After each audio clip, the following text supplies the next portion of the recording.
Hello my dear students, आज की topic है lack operon in E. coli bacteria.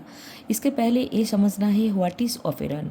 Operon means group of gene which control the any metabolic pathway. NCERT में only lack operon पढ़ना है class 12 biology में। यह छोड़ के भी हिस ऑपेरॉन, वैल ऑपेरॉन, बहुत सारे ऑपेरॉन हैं। चलो लैक ऑपेरॉन स्टार्ट किया जाए। लैक ऑपेरॉन ग्रुप ऑफ जो जीन है इकोली बैक्टीरिया में जो हेल्प करते हैं लैक्टोज मेटाबॉलिज्म।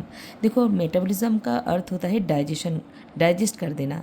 तो लैक्टोज को डाइजेस्ट करते हैं व मेटाबॉलिक करते हैं। ठीक है, how it is turn on and turn off, ये हम लोगों को इस टॉपिक में पढ़ना है। मतलब किस तरह से ये लैक्टोज मेटाबॉलिज्म प्रोसेस स्टार्ट होता है या बंद होता है। अब देखो ऑपेरॉन ग्रुप ऑफ जीन है, एक्सप्रेस करते हैं only when lactose is present and glucose is absent. Lac operon तभी एक्टिव होता है बच्चों जब ग्लूकोज मेरे शरीर में एब्सेंट हो जाते हैं व इकोली के बैक्टीरिया में। क्योंकि हम लोग इकोली पढ़ रहे हैं तो समझ लेते हैं ग्लूकोज जब सफिशिएंट अमाउंट में नहीं रहते हैं तो बॉडी में एनर्जी देने के लिए लैक्टोज शुरू करता है काम। और लैक्टोज अगर शुरू करते हैं तो लैक्टोज को मेटाबॉलिज्म करने के लिए एक ग्रुप ऑफ जीन एक्टिव हो जाता है एंड वो ग्रुप ऑफ जीन है लैकोपेरॉन। चलो अभी हम लोग ये पढ़ लेते हैं व्हाट इज़ PIOZY मीनिंग। ठीक है, इसके पहले चलो लैकोपेरॉन का हम लोग एक स्ट्रक्चर स्पेसिफिक देख लेते हैं। ये जो स्ट्रक्चर स्पेसिफिक देख रहे हैं इसमें P फॉर प्रोमोटर, यहाँ पे ट्रांसक्रिप्शन प्रोसेस स्टार्ट होगा व हम लोग कह सकते हैं जीन एक्सप्रेशन स्टार्ट होगा। I फॉर इनिबिटर जीन, जहाँ से रिप्रेसर प्रोटीन बनेगा और ऑपरेटर को बाइंड करेगा। अगेन P फॉर प्रोमोटर, मतलब P में ही पॉलीमरेज एंजाइम आके बाइंड होगा RNA polymerase and after that transcription process start होगा। ZYA, ये तीनों अलग अलग जीन है। याद रखो Z जीन बड़ा होता है, बीटा गैलेक्टोसाइडेज प्रोड्यूस करता है। Y जो पारमेज प्रोड्यूस करेगा, A ट्रांस एसिटाइलेज प्रोड्यूस करेगा। अब ये बताते हैं बच्चों सबका अलग अलग फंक्शन है। देखो P मतलब प्रोमोटर, जहाँ पे हम लोग बोलेंगे कि मैसेंजर RNA पॉलीमरेज आके उस जगह पे बाइंड होगा तभी ट्रांसक्रिप्शन स्टार्ट होगा। I का जगह पे हम लोग ये जानते हैं कि इनिबिटर और repressor protein. O for operator, operator मतलब उस जगह पे स्विच ऑन और स्विच ऑफ होगा। अगर इनिबिटर आकर उसके बाधा देगा तो वो बंद हो जाएगा और बाधा नहीं देगा इनिबिटर तब वो ओपन रहेगा। जेड मतलब बीटा गैलेक्टोसाइडेज, जो बीटा गैलेक्टोसाइडेज का काम क्या है ये इंपॉर्टेंट है तुम्हारे लिए। ये स्प्लिट करता है लैक्टोज को। ठीक है, वाई मतलब वाई जीन से एक्सप्रेस होता है पारमेज। तो पारमेज क्या काम करता है, ये अलाउ करता है सेल में व इम्पोर्ट करता है लैक्टोज। अगर लैक्टोज को इम्पोर्ट करना ज़रूरी होता है, मतलब लैक्टोज को मेटाबॉलिज्म करने के लिए स्विच ऑन करने का टाइम आ चुका है, तब लैक्टोज को वो अलाउ करता है सेल में व लेके आते हैं पारमेज। ए ट्रांस एसिटाइलेज, वो ट्रांसफ़र करता है एक जगह से दूसरे जगह पे सामान को। एलो लैक्टोज बोल के और एक इम्पॉर्टेंट टॉपिक हम लोगों को पढ़ना है। ये इंड्यूसर का तरह काम करता है, मतलब एनहांस करता है ट्रांसक्रिप्शन प्रोसेस या ट्रांसलेशन प्रोसेस। देखो जब ग्लूकोज खत्म हो गया तो जीन एक्सप्रेशन एनहांस होना जरूरी है।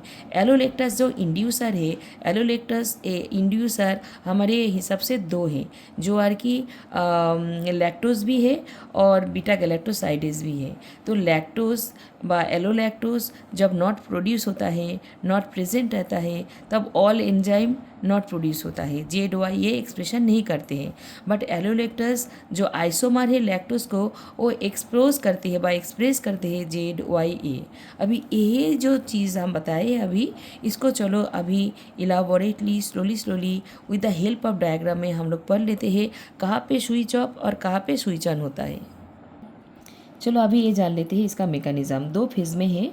जब glucose is normally present in our body और सेल या इकोली का बैक्टीरिया, जो बैक्टीरिया है उसके शरीर में जब ग्लूकोज प्रेजेंट रहता है तब क्या होता है, इस जगह पे ध्यान से देखो। तब वो स्विच ऑफ रहता है, मतलब लैक्टोज का उस जगह पे कोई रोल नहीं है, ना तो उधर लैक ऑपेरॉन का कोई रोल है।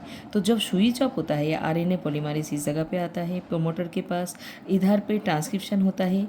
I फॉर इनिबिटर जीन है, अगर जीन होगा तो वो ट्रांसक्रिप्शन करेगा। ट्रांसक्रिप्शन में उसका मैसेंजर RNA होगा। मैसेंजर RNA से ट्रांसलेशन प्रोसेस में जो प्रोटीन तैयार होगा वो प्रोटीन है इनिबिटर प्रोटीन और repressor protein. Why it is called so inhibitor protein, because देखो इधर से जो आई जीन से इनिबिटर प्रोटीन प्रोड्यूस हुआ, इनिबिटर प्रोटीन सीधा जाके ऑपरेटर के पास जाएगा और ऑपरेटर को जो रूम है ऑपरेटर को कवर कर देगा। अगर ऑपरेटर को कवर कर रहा है तो ऑपरेटर का आगे क्रॉस करके ये प्रोमोटर मतलब RNA polymerase enzyme enzyme transcript नहीं कर पाएगा, आगे जा ही नहीं पाएगा जो स्ट्रक्चरल जीन है उसके तरफ, मतलब ये स्लाइड ओवर नहीं हो पाएगा बिकॉज ऑपरेटर का रास्ता बंद हो चुका है। तो ऑपरेटर अगर बंद हुआ तो जेड वाई ए सारे जो जीन है will not express and not to produce any kind of the enzyme. ज़रूरत ही नहीं है एंजाइम प्रोड्यूस होना, क्योंकि glucose is more enough for us. Glucose मेरे शरीर में तब एनर्जी देते जा रहा है।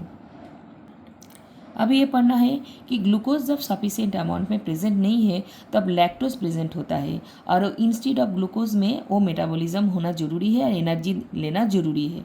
तो इसको स्विच ऑन प्रोसेस कहेंगे, क्योंकि लैक्टोज अभी स्विच ऑन होने के बाद ही आ सकता है। तो स्विच ऑन कैसे होता है बच्चों, चलो फिर से इस जगह पे पढ़ते हैं। ये जो जीन है हम लोग देख रहे हैं, आरएनए पॉलीमरेज एंजाइम प्रोमोटर के पास बाइंड होगा, अगेन मैसेंजर आरएनए इस जगह से प्रोड्यूस होगा इनहिबिटर जीन से, मैसेंजर आरएनए ट्रांसक्रिप्ट होकर प्रोड्यूस होने के बाद अगेन ट्रांसलेशन होगा। ट्रांसलेशन से जो जीन अभी प्रोटीन बन गया, ये प्रोटीन का नाम रिप्रेशर और इनहिबिटरी प्रोटीन, बट ये इनहिबिटरी रिप्रेशर प्रोटीन को अभी हम लोगों को बंद करना है। इस जगह पे इंड्यूसर एंटर करेगा। इंड्यूसर मतलब एलोलैक्टोज, और एलोलैक्टोज हम लोग पहले ही बताए isomer of lactose. Directly lactose भी आ सकता है। अगर लैक्टोज इंड्यूसर की तरह इस जगह पे आता है, बेटा इस जगह पे याद रखना है कि हमारे पास लैक्टोज प्रेजेंट नहीं था, बट थोड़ा बहुत lactose, little amount of beta galactosidase and permease enzyme जो प्रेजेंट है, ये पार्मियस एंजाइम हमारे सेल में थोड़ा लैक्टोज को ले आने के लिए मदद करता है। फिर से बताते हैं कि देखो, फर्स्टली लैक्टोज हमारे एंटर होना जरूरी है, क्योंकि लैक्टोज ही है जो इंड्यूसर के तरह काम करेगा और इनहिबिटर प्रोटीन को तोड़ देगा। अब देखो लैक्टोज तो पहले था नहीं, क्योंकि लैक्टोज को ही एक्टिव होना है, तो थोड़ा बहुत लैक्टोज आ जाता है सेल में। कैसे, permease enzyme and beta galactosidase enzyme भी हमारे सेल में थोड़ा थोड़ा रह जाता है। वो थोड़ा सा permease, little amount of beta galactosidase, ये दोनों ही काम करना शुरू करता है। अब पार्मियस एंजाइम अलाउ करता है सेल में लैक्टोज को ले आने के लिए, तो थोड़ा बहुत लैक्टोज जैसे ही आ गया, वो सीधा इंड्यूसर की तरह काम करने के लिए कहा जाएगा इनहिबिटर जीन के, वो जो बना हुआ प्रोटीन था वो प्रोटीन के पास। तो प्रोटीन को क्या कर दिया बेटा, इंड्यूसर इसको बाइंड कर लिया। अब इसको अगर बाइंड कर लिया तो ये जो रिप्रेसर प्रोटीन और इनहिबिटरी प्रोटीन है ना, ये प्रोटीन और ऑपरेटर के पास जा ही नहीं पाएगा, क्योंकि इंड्यूसर उसको अच्छे तरह से पकड़ के रखा है, व ब्रेक भी कर दिया है तुम कह सकते हो। तो रिप्रेशर और इनहिबिटर प्रोटीन अगर ऑपरेटर के पास जा ही नहीं पाएगा तो ऑपरेटर तो बंद नहीं होगा। तब होगा क्या, ये आरएनए पॉलीमरेज एंजाइम इस जगह पे आ जाएगा प्रोमोटर के पास अगेन। तो प्रोमोटर के पास अगर आएगा, इधर से वो स्लाइड ऑन हो पाएगा, बस स्लाइड ओवर हो पाएगा। पहले तो नहीं हो पाया था जब स्विच ऑफ था, बट अभी तो स्विच ऑन है, कोई बाधा देने वाला भी नहीं है, ऑपरेटर भी खुला है। तो प्रोमोटर से आरएनए पॉलीमरेज एंजाइम आगे जाएगा, जेड से एक्सप्रेस करेगा बीटा गैलेक्टोसाइडेस एंजाइम, वाई के पास इस टाइप जगह पे पहुंच जाएगा, तो वाई से एक्सप्रेस होगा पार्मियस एंजाइम। ये सारी चीज़ प्रोटीन है बेटा, बीटा गैलेक्टोसाइडेस, पार्मियस एंड ए के पास अगर पहुंच जाएगा आरएनए पॉलीमरेज, तब बनेगा ट्रांसएसिटाइलेज। यानी ये तीनों एंजाइम या प्रोटीन यू कैन से, ये प्रोड्यूस होगा जब आरएनए पॉलीमरेज एंजाइम इस जगह पे स्लाइड ओवर होगा। और स्लाइड ओवर तभी हो पा रहा है जब ऑपरेटर ओपन है। ऑपरेटर ओपन तभी है जब इंड्यूसर ये रिप्रेसर प्रोटीन को बाइंड करके रखा है। आई होप तुम समझ गए हो तुम लोग। तो ये सारी चीज़ मेरे डिस्क्रिप्शन में दे दिए हैं, मैं नोट्स में भेज दूंगी, नोट्स देख के पढ़ लेना है। चलो, लैक ऑपरेशन का टॉपिक स्विच ऑन और स्विच ओवर प्रोसेस अच्छे तरह से हम बता दिए हैं, इसको पढ़ लेना।